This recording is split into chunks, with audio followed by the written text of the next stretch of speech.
ఈ ప్రపంచమంతటా అనేక దేశాలలో అనేక రంగాలలో వెన్నెముకలుగా ఉన్న భారతీయుల్ని కన్న భారతదేశాన్ని మార్కోపోలోవే కాదు, ప్రవీణ్ పగడాల తన నోటితో పొగిడే రోజు రానున్నది. సాటి భారతీయులకి క్షమాపణ చెప్పే రోజు కూడా తొందరలో ఉంది. నాకు అంబేద్కర్ గారు అర్థం కారు అన్నావు. భారతదేశంలో పుట్టినటువంటి బౌద్ధ ధర్మాన్ని అంగీకరించిన అంబేద్కర్ని మీ క్రైస్తవులు అంగీకరిస్తారా?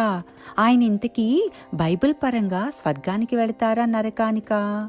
క్రైస్తవులు రాకమునుపే ఉండే భారతదేశాన్ని, అందులోంచి పుట్టిన భారత శాస్త్ర జ్ఞానాన్ని ప్రేమించే అంబేద్కర్తో బ్రిటిష్కి దాసులైన మీరు మరియు తెల్ల క్రైస్తవులకి పుట్టిన ఆత్మీయ పిల్లలైన మీరు ఆయనతో ఎలా బాంధవ్యం కలుపుకుంటున్నారో తెలుసుకోవచ్చునా?